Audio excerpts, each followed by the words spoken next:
Hi, everyone.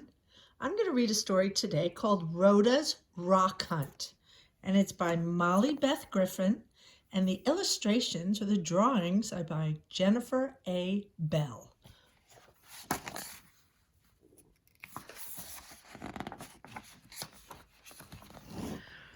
When Rhoda's Auntie June and Uncle Jonah took her on a long hike from their up north cabin, her shower was a bucket of cold lake water.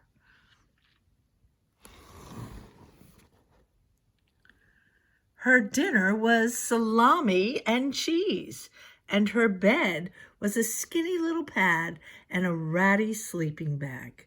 But you know what? She did not mind. Because of the rocks. Rhoda loved rocks.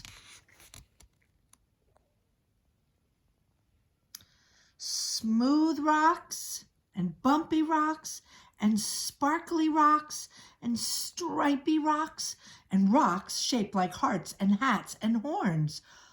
All right, Auntie June said, but you have to carry them in your backpack. They were moving camp every day and had to carry everything in big, heavy, bulky packs. Rhoda's pack was smaller, but she was in charge of hauling it through woods and over streams and to the big lake all by herself. There she is.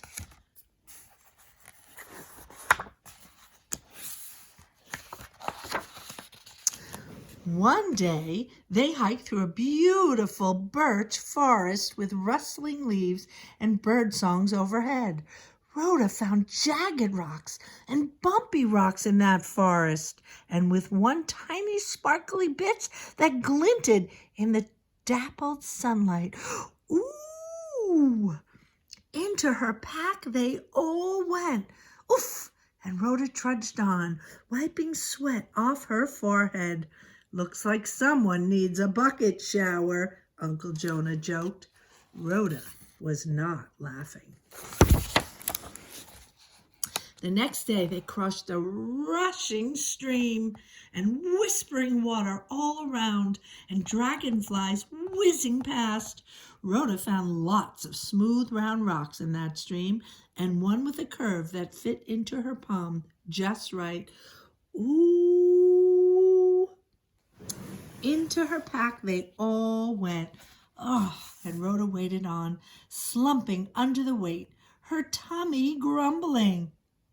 Sounds like someone needs more salami, Auntie June joked. Rhoda did not laugh.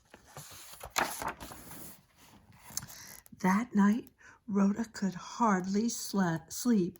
A pine cone poked her through that skinny little pad, and her ratty sleeping bag was damp and stinky. So she was tired and dirty and hungry on the last day of their trip. And crabby too. Until they arrived at the big lake. Waves crashed on the shore and gulls called overhead. The water stretched out to the horizon and the beach was covered with millions and billions of rocks.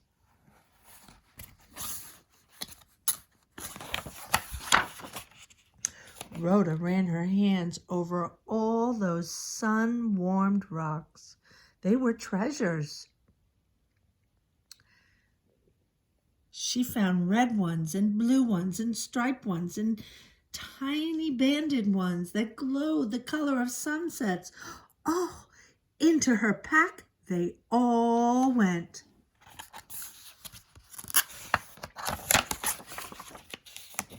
Time to go, Uncle Jonah called. It's not far now, said Aunt June. At the end of this one last hike, the cabin, a real shower, a hot meal, a soft bed. Well, Rhoda jumped up and grabbed her pack and hoisted it, but nothing happened. She pulled and she pushed and she panted. But the pack still wouldn't budge. Help! She cried. But her auntie's arms were full and her uncle was all loaded up. This pack was Rhoda's to carry, and it was full of rocks.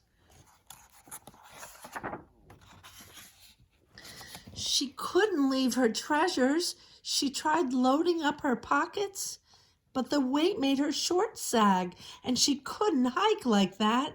She thought about staying on that beach forever, but Auntie June and Uncle Jonah were waiting.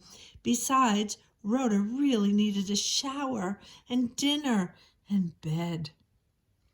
She loved her rocks, all her beautiful rocks, but she couldn't keep them all. She had to let some of them go. So she took them out, and one at a time, and stacked them on a table-like slab down by the water. Rhoda worked with the weight of each rock, with the curves and the bumps and the bulges of each, until all those forest rocks and river rocks and big lake rocks balanced in a perfect tower.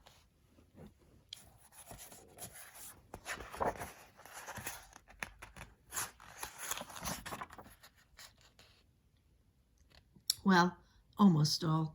Back into her pockets went the one glinting forest rock, and the one palm-snuggling river rock, and a small handful of tiny glowing agates from the big lake. Then she smiled at her rock cairns, the tower of souvenirs she was leaving behind.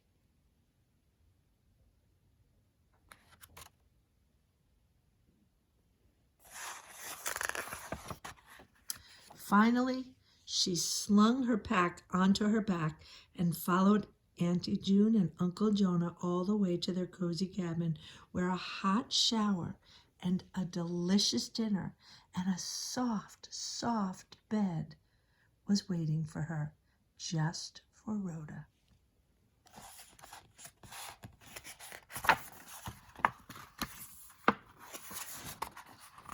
And a sun-warmed window was waiting just for her very best rocks.